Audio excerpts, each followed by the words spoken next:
Assalamualaikum warahmatullahi wabarakatuh. Bismillahirrahmanirrahim. Allahumma sholli ala Muhammad wa ala ali sayyidina Muhammad. Segala puji bagi Allah, semoga salawat serta salam tetap terlimpah kepada junjungan kita Nabi Muhammad SAW. Hai teman-teman semuanya, apa kabar hari ini? Mudah-mudahan selalu sehat, selalu baik, selalu berbahagia, selalu dalam lindungan Allah, dan senantiasa bersemangat untuk apapun yang sedang kita hadapi hari ini. Baik teman-teman, kali ini kita akan belajar bersama, akan membahas bersama tentang soal PPK di tahun 2021 ini ya. Kemarin tanggal 13 September dilakukan ujian PPK untuk yang pertama kalinya. Selamat untuk yang sudah lulus PG, akan tetapi untuk yang belum tetap semangat. Insya Allah masih ada dua kesempatan untuk teman-teman semuanya. Semangat ya. Oke, kita langsung saja pada pembahasan pertama kita. Syarat-syarat hadis sahih. Nah, di sini menurut ta'rif hadisin, suatu hadis dapat dikatakan sahih apabila telah memenuhi 5 syarat, yaitu yang pertama, sanadnya bersambung. Tiap-tiap periwayatan dalam sanad hadis menerima periwayat hadis dari periwayat terdekat sebelumnya. Keadaan ini berlangsung demikian sampai akhir sanad dari hadis itu. Periwayat bersifat adil. Periwayat adalah seorang muslim yang baik, berakal sehat, selalu memelihara perbuatan taat dan menjauhkan diri dari perbuatan-perbuatan maksiat. Periwayatan bersifat dobit. Dobit adalah orang yang kuat hafalannya tentang apa yang telah didengarnya dan mampu menyampaikan hafalannya kapan saja ia menghendakinya. Tidak janggal atau syadz adalah hadis yang tidak bertentangan dengan hadis lain yang sudah diketahui tinggi kualitas kesahihannya. Terhindar dari ilat cacat adalah hadis yang tidak memiliki cacat yang disebabkan adanya hal-hal yang tidak baik atau yang kelihatan samar-samar. Ini untuk syarat-syarat hadis ya, teman-teman. Kemudian lanjut, di sini kita akan bahas hukum nun sukun dan tanwin. Nah, ini adalah materi yang sangat familiar ya. Sudah kita pelajari sejak kita SD sampai hari ini. Oke, sebagaimana yang sudah kita tahu bahwa hukum nun sukun dan tanwin itu terbagi menjadi 5. Yang pertama yaitu izhar, idgham, itu terbagi menjadi 2. Idgham bihunah, idgham bilahunah, kemudian ikhfa dan iklab. Nah, untuk izhar itu hurufnya ada 6 ya. Ada alif, ha, kha, ain, ghain, ha. Nah, cara bacanya itu jelas dan terang. Contohnya man amana min khilin, seperti itu ya. Dan seterusnya bisa dibaca sendiri. Kemudian idgham, untuk idgham gunnah itu hurufnya ada 4, biasanya disingkat yanmu, ya nun mim waw. Nah, cara bacanya idgham gunnah masuk dan dengung. Contoh famay ya'mal inna fa'ati, seperti itu ya. Kemudian idgham bilahunah, itu hurufnya ada 2, lam dan ro. Nah, cara bacanya ini berbeda dengan idgham gunnah ya. Kebalikannya, kalau idgham gunnah masuk dan dengan dengung, sedangkan bilahunah itu masuk tanpa dengung. Contohnya milladunka, milla itu ya langsung, bukan milla, bukan seperti itu, tapi jelas masuk tanpa dengung, jelas ya. Milladunka. Kemudian berbeda dengan yang idgham tadi, itu famai. Nah, seperti itu ya, masuk kemudian yang dengung. Kalau yang bilahunah itu masuk saja tanpa dengung. Kemudian ikhfa. Nah, ikhfa ini memiliki porsi jumlah huruf yang paling besar dibandingkan dengan teman-temannya yang lain ya. Itu terjadi di 15 huruf yang terbagi menjadi 3 golongan, yaitu ikhfa kubro, ta, dal, to, ikhfa sughra, qaf, kaf, kemudian ikhfa wusto, sa, jim, zai, sin, shin, shod, dot, to, shod, dot, do, dal, fa. Nah, ini dia. Nah, kemudian untuk cara bacanya itu samar-samar ya, teman-teman. Contohnya misalnya min tilqoi faulang karima an sholatihim, seperti itu ya. Kemudian yang terakhir itu ada ba. Nah, huruf ba ini itu hukum bacaannya itu iklab. Nah, hanya memiliki 1 huruf ya teman-teman. Nah, cara bacanya itu membalik, mengganti bunyi nun sukun atau tanwin menjadi bunyi mim. Nah, contohnya misalkan sami an. Nah, seharusnya bacanya kan sami an itu ya, tapi karena ini tergolong hukum iklab di mana cara bacanya membalik atau mengganti nun sukun atau tanwin menjadi bunyi mim, jadi bacanya menjadi sami'an basiro, seperti itu ya. Kemudian ada hukum khusus di sini teman-teman, yaitu izhar wajib atau yang cara bacanya itu jelas. Nah, izhar wajib ini itu huruf-hurufnya sebenarnya adalah huruf idgham bi gunnah, namun di sini ada pengecualian untuk kata-kata tertentu ya. Misalkan fit dunya itu tidak dibaca fit duya seperti itu, tidak, tapi dibaca jelas ya. Fit dunya, sin wa nun, bun ya nun, in wa nun, seperti itu ya teman-teman. Hanya untuk kata-kata khusus, kata-kata tertentu izhar wajib ini berlaku. Kemudian lanjut, cerminan perilaku iman. Nah, orang yang beriman itu tentunya akan tercermin dari perilakunya ya teman-teman. Berbagai contoh perilaku yang mencerminkan bahwa orang itu beriman kepada Allah, yaitu antara lain menjalankan ibadah salat 5 waktu dengan tepat waktu, menambah ibadah-ibadah sunnah seperti salat sunnah dan puasa sunnah, menginfakkan sebagian hartanya di jalan Allah, melakukan puasa full 30 hari di bulan Ramadan, menjalankan ibadah haji apabila mampu, ikut berkurban ketika hari raya Idul Adha, tidak berbohong baik kepada diri sendiri, Allah dan orang lain, senantiasa dan gemar menolong orang-orang yang membutuhkan uluran tangan kita, senantiasa menjaga tutur kata, pikiran, serta perbuatan agar tidak sampai menyakiti hati orang lain, tidak menyembah benda-benda maupun makhluk lain agar tidak dicap syirik oleh Allah Subhanahu wa Ta'ala. Mudah-mudahan kita termasuk ke dalam golongan orang-orang yang beriman ini ya teman-teman, amin. Kemudian arti liya'buduni dalam Quran surat Az-Zariyat ayat 56-59. Nah, kebetulan liya'buduni ini terdapat di ayat 56 yang bunyinya wa ma khalaqtul jinna wal insa illa liya'budun. Artinya, aku tidak menciptakan jin dan manusia, melainkan agar mereka beribadah kepadaku. Nah, jadi di sini adalah penekannya itu perintah ibadah untuk jin dan manusia ya, teman-teman. Penciptaan mereka itu tidak lain adalah supaya kita itu beribadah kepada Allah Subhanahu wa Ta'ala. Surat Al-Dhariyat ayat 56. Kemudian lanjut, tauhid. Nah, tauhid adalah konsep dalam akidah Islam yang menyatakan keesaan Allah. Tauhid menurut Salafi dibagi menjadi 3 macam, yaitu tauhid rububiyah, uluhiyah, dan asma wa sifat. Namun di sini nanti ada tambahan ya, tauhid rububiyah. Tauhid rububiyah adalah mentauhidkan Allah dalam segala perbuatannya seperti menciptakan dan mengatur alam semesta, menghidupkan dan mematikan, mendatangkan bahaya dan manfaat, memberi rezeki dan semisalnya. Ini untuk rububiyah ya. Kemudian tauhid uluhiyah mengesahkan Allah dalam ibadah seperti berdoa, bernazar, berkurban, sholat, puasa, zakat, haji, dan semisalnya. Tauhid asma wa sifat adalah menetapkan nama-nama dan sifat-sifat Allah sesuai dengan apa yang telah disifati oleh Allah untuk dirinya di dalam Al-Quran. Tauhid ubudiyah adalah penyembahan kepada Allah, tidak ada yang lain yang berhak disembah kecuali hanya Allah yang wajib disembah, dipuja tanpa sekutu dalam pemujaannya. Nah, ini untuk materi tauhid ya. Kemudian mawaris. Mawaris di sini kita akan bahas singkat ya. Ahli waris itu terbagi menjadi beberapa macam sesuai dengan kriterianya ya. Kalau kita lihat dari jenis kelamin, tentu saja ahli waris itu ada laki-laki dan perempuan.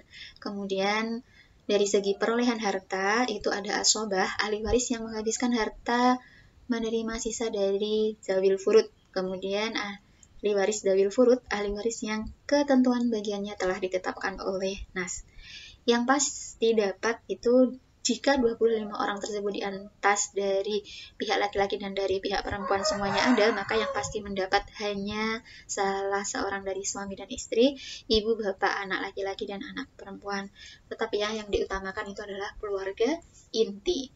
Kemudian bagian penting itu suami, bagiannya setengah jika tidak ada anak kandung atau cucu dari anak laki-laki, 1/4 jika ada anak kandung, cucu, atau cucu dari anak laki-laki. Istri itu 1/4 jika tidak ada anak kandung atau cucu dari anak laki-laki, 1/8 jika ada anak kandung atau cucu dari anak laki-laki. Anak laki-laki asobah bin nafsih jika tidak ada anak perempuan, asobah bil ghair jika bersamaan dengan anak perempuan. Anak perempuan setengah jika tidak ada anak laki-laki, 2/3 jika bersama anak perempuan yang lain, asobah bil ghair jika ada anak laki-laki.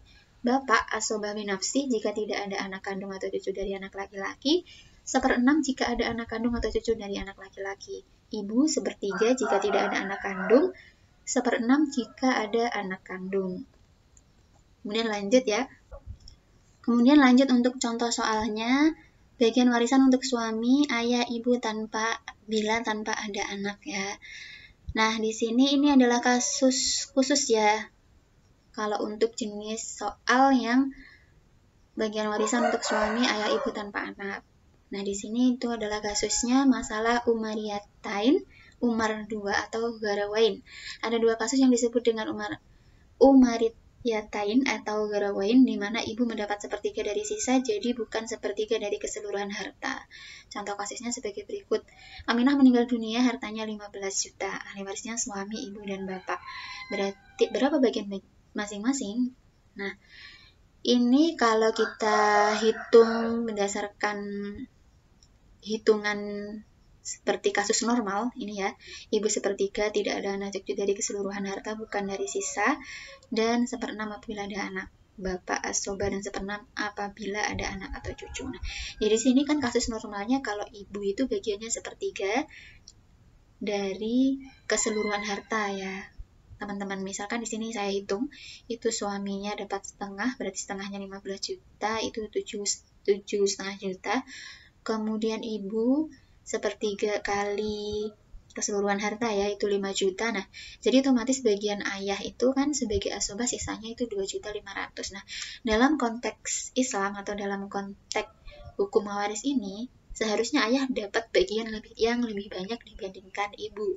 Makanya di sini ada kasus pengecualian, yaitu yang dinamakan Gorowain, yaitu di sini itu terjadi pada masa Umar ya, teman-teman. Dilakukan ijtihad dengan tujuan untuk mempertahankan kedudukan bapak laki-laki mendapat bagian lebih besar dari perempuan. Nah, jadi dirubahlah sepertiganya itu bukan keseluruhan harta, tapi diambilkan dari sisa harta yang ada. Nah, nanti jadi bagian bapak pada akhirnya itu lebih besar daripada bagian ibu. Nah, jadi seperti ini ya. Setengah kali 15 juta, 7,5, kemudian sepertiga kali sisanya itu 2,5 juta, kemudian nanti bagian bapaknya itu 5 juta, lebih besar daripada ibunya. Nah, ini untuk kasus Gorowain ya, teman-teman. Kemudian lanjut ayat tentang iman kepada Rasul. Nah, di sini ayat yang terkenal tentang iman kepada Rasul itu surat An-Nisa ayat 136 yang berbunyi, Bismillahirrahmanirrahim, Ya ayyuhalladzina amanu aminu billahi wa rasulihi wal kitabil ladzi nazzala ala rasulihi wal kitabil ladzi anzala min qabl wa man yakfur billahi wa malaikatihi wa kutubihi wa rusulihi wal yaumil akhir faqad dhalla dhalalan ba'ida. Wahai orang-orang yang beriman, tetaplah beriman kepada Allah dan Rasul-Nya Muhammad dan kepada kitab Al-Quran yang diturunkan kepada Rasul-Nya serta kitab yang diturunkan sebelumnya. Barang siapa ingkar kepada Allah, malaikat-malaikatnya, kitab-kitabnya, Rasul-Rasulnya, dan hari kemudian, maka sungguh orang itu telah tersesat sangat jauh. Jadi suratnya adalah An-Nisa ayat 103 ya, teman-teman. Ya ayyuhalladzina amanu amin billahi wa rasulih. Kemudian nanti kalau ditanya, mungkin ada surat yang lain, itu ada An-Nisa ayat 80. Ini tentang mentaati Rasul ya. May yuti'ir rasul faqad ata'a Allah. Barang siapa yang mentaati Rasul, itu sesungguhnya ia telah mentaati Allah. Quran surat An-Nisa ayat 80. Kemudian tentang taat kepada Rasul itu ada lagi ayat surat An-Nisa ayat 59. Ya ayyuhalladzina amanu atii'ullaha wa atii'ur rasula wa ulil amri minkum wa in tanaza'tum fi syai'in farudduhu ilallahi wa rasuli in kuntum tu'minuna billahi wal yaumil akhir. Dzalika khairu wa ahsanu ta'wila. Wahai orang-orang yang beriman, taatilah Allah dan taatilah Rasul Muhammad dan ulil amri, pemegang kekuasaan di antara kamu. Kemudian jika kamu berbeda pendapat tentang sesuatu, maka kembalikanlah kepada Allah, Al-Quran dan Rasul Sunnahnya. Jika kamu beriman kepada Allah dan hari kemudian, yang demikian itu lebih utama bagimu dan lebih baik akibatnya. Oke, ini ayat-ayat tentang iman kepada Rasul Allah. Lanjut, faktor perkembangan di Indonesia ya. Kenapa Islam itu mudah untuk masuk ke Indonesia? Itu didukung oleh beberapa faktor. Syarat masuk agama Islam itu mudah, tidak adanya sistem kasta, disebarkan secara damai dan tidak mengandung paksaan, tradisi adat yang sederhana dan penghematan biaya, aturan yang tidak memaksa dan fleksibel, runtuhnya berbagai kerajaan pada abad ke-15. Kemudian lanjut, isi piagam Madinah. Nah, Dalam membentuk kekuatan dan politik Islam di Madinah, Nabi juga mempersatukan antara golongan Yahudi dan Bani Qainuqa, Bani Nazir, dan Bani Quraidah. Terdapat golongan Yahudi, Nabi membentuk suatu perjanjian yang melindungi hak-hak asasi manusia yang dikenal dengan Piagam Madinah. Adapun di antara isi piagam tersebut adalah kaum Yahudi bersama kaum Muslimin wajib turut serta dalam peperangan. Kaum Yahudi dan Bani Auf diperlakukan sama kaum muslimin. Kaum Yahudi tetap dengan agama Yahudi mereka, dan demikian pula dengan kaum muslimin. Semua kaum Yahudi dari semua suku dan kabilah di Madinah diperlakukan sama dengan kaum Yahudi Bani Auf. Kaum Yahudi dan Muslimin harus saling tolong-menolong dalam memerangi atau menghadapi musuh. Kaum Yahudi dan Muslimin harus senantiasa saling berbuat kebajikan dan saling mengingatkan ketika terjadi penganiayaan atau kezaliman. Kota Madinah dipertahankan bersama dari serangan pihak luar. Semua penduduk Madinah dijamin keselamatannya kecuali bagi yang berbuat jahat. Pada masa Nabi, di Madinah ada kebijakan kebebasan beribadah sesuai keyakinan yang merupakan cerminan dari toleransi. Nah, jadi Piagam Madinah ini menggambarkan sebuah hubungan toleransi yang sangat kuat ya pada masa itu, hubungan antara umat non-muslim dan muslim. Pada saat itu kita sudah dicontohkan bagaimana hidup berdampingan dengan aman, damai ya.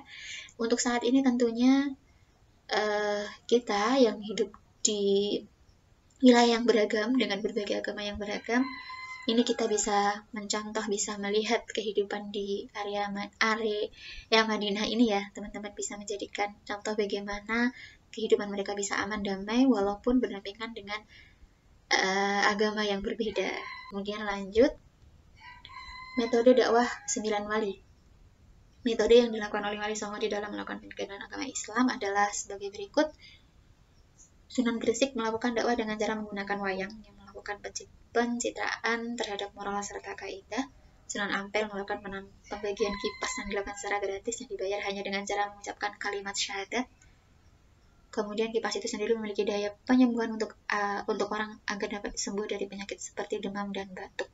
Sunan Bonang menggunakan gamelan untuk dapat menarik simpati. Sunan Derajat menggunakan kesenian daerah. Sunan Kudus melakukan penyampaian daripada dakwah dengan cara cerita tentang seekor sapi. Sunan Giri melakukan dakwah dengan cara melakukan pelayaran sambil memainkan wayang. Sunan Kalijaga melakukan kegiatan kesenian dan kebudayaan untuk melakukan dakwah. Sunan Muria melakukan pewayangan serta gamelan. Sunan Gunung Jati melakukan metode untuk praktek pengobatan bagi masyarakat. Nah, jadi masing-masing dari wali ini punya caranya sendiri-sendiri dalam penyampaian dakwah ya. Kalau kita lihat di sini itu mereka lebih banyak menggunakan unsur kesenian, unsur kebudayaan untuk masuk ke wilayah masyarakat Indonesia pada masa itu ya. Kemudian lanjut,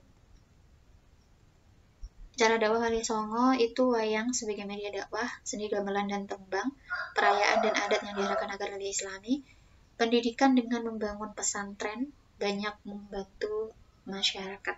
Nah, jadi kalau di dalam bidang pendidikan itu membangun pesantren ya, teman-teman. Kemudian lanjut. Sampai di sini dulu ya, teman-teman. Insya Allah materi berikutnya di part 2. Selamat belajar, semoga sukses. Mohon maaf bila ada kekurangan dan kesalahan. Terima kasih sudah menyimak video ini. Kita tutup dengan berdoa bersama-sama. Bismillahirrahmanirrahim. Subhanakallahumma wabihamdika la ilaha illa anta astaghfiruka wa atubu ilaik. Jangan lupa klik tombol subscribe, like, share, dan komen. Wassalamualaikum warahmatullahi wabarakatuh. See you next video.